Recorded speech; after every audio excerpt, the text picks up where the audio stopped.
Bonjour, bonjour, Nadelan Bibizimou. Donc je reviens pour une autre vidéo. Toujours dans la série PySimple Guide, donc le package Python qui permet de concevoir des interfaces graphiques de façon vraiment simple et rapide, mais aussi de façon moins efficiente. Là, je vais vous présenter une application euh, qui va utiliser un package qui s'appelle PyTube. PyTube. Là, ici, on a installé avec Pipe. Et donc, c'est un package qui permet de gérer un peu YouTube, disons de récupérer les informations YouTube, notamment du contenu, et de le convertir soit voilà, en fichier vidéo qu'on a récupéré, donc on a téléchargé, ou en fichier audio. Et pour cette application, l'interface est assez complexe quand même par rapport à ce qu'on a fait jusqu'à présent. Ici, on a utilisé en fait des tabs, donc en fait des onglets. Et pour chaque onglet, en plus, il y a des éléments textuels ou des boutons qu'on a ajoutés, justement pour remplir et construire notre application. En plus, il y a une barre de progression qui a été ajoutée. Donc, je vous montre ça dans le code.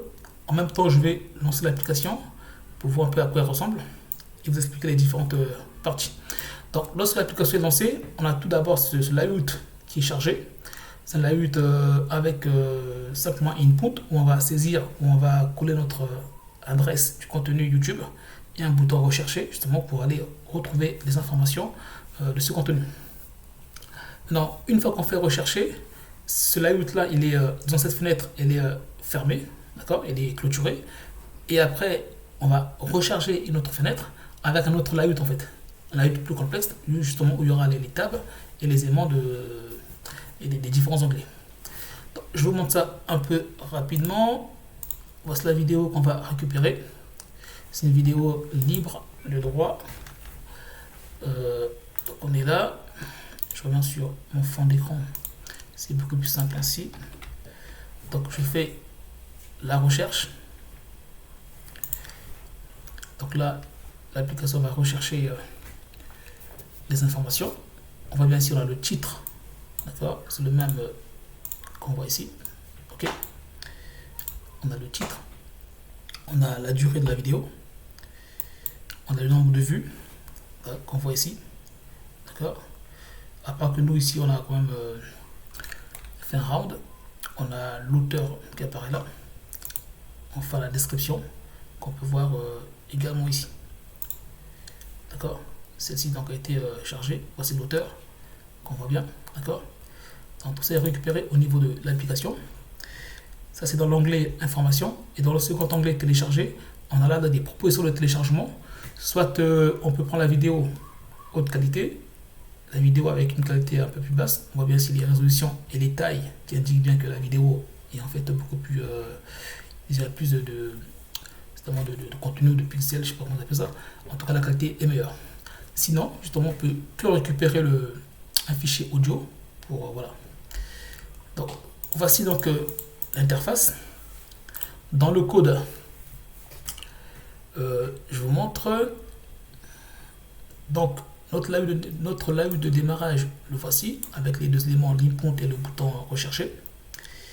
Maintenant pour notre layout, lorsque l'application est lancée avec les tabs, c'est celui-ci. D'accord, donc nous avons ici introduit pour la première fois l'élément donc tab group avec ces deux tables qui sont là.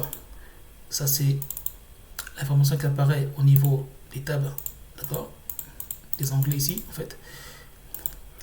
Et là vu que si un layout assez complexe, donc c'est mieux justement de saisir ça de le mettre dans des variables hein, afin de rendre le code beaucoup plus lisible et facilement gérable.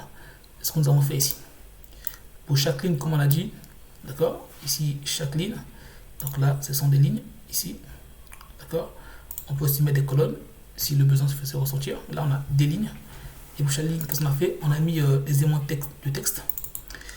Ici on a mis le titre qui apparaît justement comme un label, d'accord.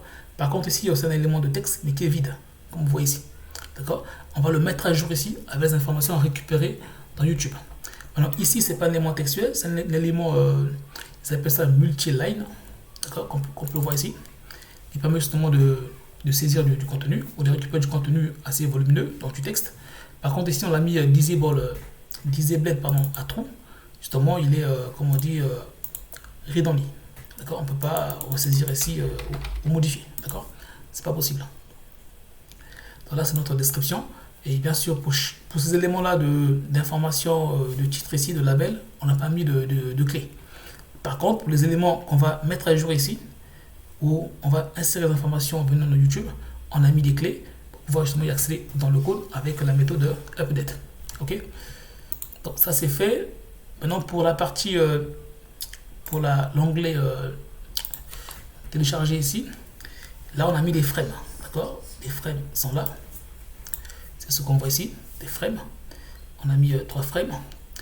Le titre du frame apparaît là. On indique ici.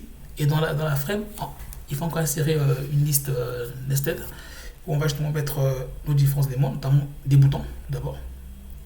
D'accord. C'est le bouton qui apparaît là. Et bien sûr aussi on indique bien sûr sa clé. Ensuite un élément textuel, toujours vide, avec une clé. C'est là où on va mettre justement la résolution et aussi la taille des fichiers. D'accord. En bas ici nous avons notre progress bar. D'accord. Qui apparaît ici. Bien sûr on a un petit virtual punch pour justement libérer cet espace là afin justement de pousser cet élément progress vers le bas. D'accord. Ok. Donc comme d'habitude, lorsque la fenêtre est lancée, il faut récupérer les événements et les valeurs en faisant un read de la fenêtre en question. Le timeout ici est mis à 0 pour que la fenêtre soit rapidement rafraîchie, justement pour notre progress bar, pour voir vraiment l'évolution, comment ça bouge. Donc une fois qu'on a fait notre submit, ça c'était au début, d'accord, on récupère l'élément du input. Non, pardon, je vais jouer trop vite. D'abord, ce qu'on fait, c'est qu'on va créer un objet vidéo, d'accord, avec le YouTube qu'on a importé ici, donc la librairie. Et qu'est-ce qu'on fait? On va lui passer justement la valeur qui est dans le input, qui est en fait notre lien ou notre adresse de la vidéo YouTube. Et là, je les appelle à notre progress bar, qu'on retrouve ici. On a créé 2 fonctions. Lorsque, en fait, pour vérifier la progression, voilà, on a défini des barres de couleur, c'est bleu et bleu clair. Ici, on met quoi? On met la taille en fait, du fichier, d'accord, dans le stream. Ici, on récupère, d'accord. Et lorsque la vidéo est complète, qu'est-ce qu'on fait? Ben, simplement, on met à jour notre élément progress bar à 0, d'accord. Et on définit bien sûr les couleurs à blanche, comme ça on voit bien que c'est vide, il n'y a pas d'autres éléments. Et là c'est notre film, notre thème qui est là. Donc je reviens ici. Donc là on a créé notre objet vidéo de YouTube. Et c'est là où ça devient en fait beaucoup plus simple. Parce qu'une fois qu'on a créé cet objet là avec notre librairie YouTube, et là on a accès à différentes méthodes, différentes fonctions, notamment le title qui permet de récupérer le titre, on a le view pour récupérer le nombre de vues, on a offer pour récupérer le nom de l'auteur, description, on a vu pour récupérer la description de la vidéo. Et bien sûr, on récupère cette information là, on met à jour nos éléments textuels, d'accord. Bien sûr, c'est Windows avec la référence ou la clé de l'élément, on met update comme méthode, et là on récupère, on met à jour justement les informations, c'est ce qu'on a vu ici, d'accord. Ça c'est les mises à jour, tout ça c'est des mises à jour, ok. Maintenant, pour ce qui est de la résolution ici, information de résolution, état de résolution, et pour le téléchargement, dans l'objet vidéo de YouTube, donc YouTube ici c'est la librairie bien sûr, c'est pas la plateforme, il y a un sous-objet, je peux dire ça, ou une réforme qui s'appelle Streams. Et avec Streams justement, il y a différentes méthodes comme get highest resolution, c'est pour obtenir la résolution haute. Lorsqu'on met resolution, il va la calculer en fait. D'accord, c'est ce qu'on voit ici. Et là, qu'est-ce qu'il fait? Il va mettre à jour simplement notre label, je peux l'appeler ainsi. Et donc, ça apparaît ici, la résolution. D'accord. Maintenant, pour ce qui est de la taille de la vidéo, pareil, la même méthode a aussi, je peux dire ici, je sais pas, une fonction, une propriété file size qui permet justement de retourner en byte disons en mégaoctets la taille en fait, la taille. Et donc ici, qu'est-ce qu'on fait? On fait une conversion simple en mégabytes et donc on obtient donc ici des mégabytes. D'accord. Maintenant, pour récupérer ces vidéos-là, pour les télécharger, tout dépend de ce qu'on veut, mais c'est tout simplement qu'après stream, après get high ou lower ou audio only, on met ça par la méthode de download et là donc l'application récupère ce qu'on veut récupérer. D'accord. Donc je vous montre assez rapidement. D'abord, je vous montre que c'est dans ce dossier que l'application existe. C'est ici aussi que seront téléchargés les différents fichiers. On voit bien qu'ici il n'y a aucun fichier multimédia. Donc on va d'abord prendre la vidéo. D'abord on va prendre un fichier audio. Donc on voit bien ici comment il a créé le fichier à peine. Bon là comme c'est pas beaucoup de mégas, c'est assez rapide. On n'a pas eu le temps de voir la barre de progression. D'accord. Donc on vient ici, on fait deux clics et on vérifie. Et voilà. Notre fichier fonctionne très bien. Donc on peut, voilà, on peut même le laisser passer. D'accord. Donc ça marche très bien. Le son est bon au niveau dans les écouteurs. La qualité est bonne. Je ferme, je supprime ça. Instant. Ah, c'est pour ça. Je supprime ça, ok. Je reviens sur mon code. Et là, je prends la vidéo haute définition. Je récupère ça. Voilà, écrire le fichier. Là, ça prend un peu le temps, vu que c'est quand même 33 mégas. Donc, il faut qu'il les télécharge. Donc là, c'est en cours.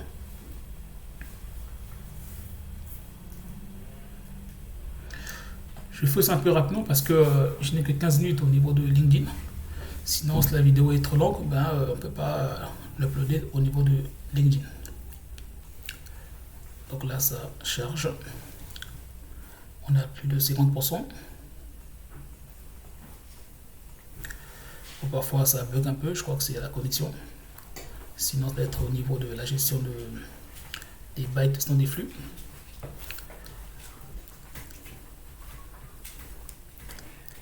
On est presque à la fin.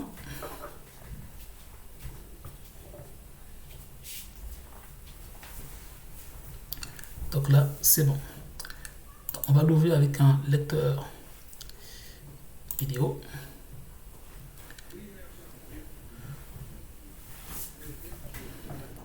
Bon, l'écran noir ici, c'est normal. Hein. Même sur YouTube, cette vidéo, elle commence par un écran noir. Ensuite, il y a des images. Voilà. Donc, voici notre vidéo. La qualité est bonne à mon niveau sur mon PC. Maintenant, quand je mettrai sur YouTube ou sur LinkedIn, il se peut qu'avec la conversion de la vidéo, peut-être qu'il y aura une perte de qualité.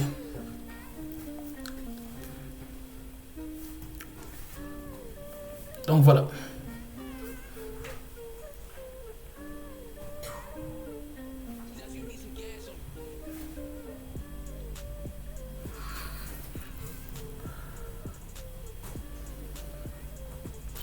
Donc n'hésitez pas de liker de nous abonner à notre chaîne YouTube et aussi de liker nos vidéos, de les partager pourquoi pas auprès des personnes qui veulent aussi apprendre du code, notamment Python et technologies que nous présentons.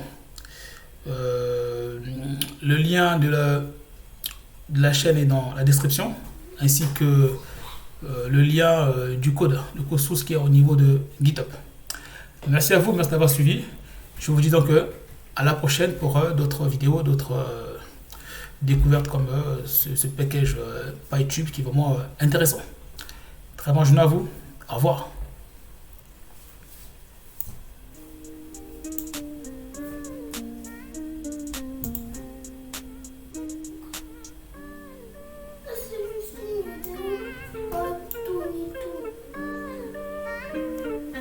Just you need some gas on.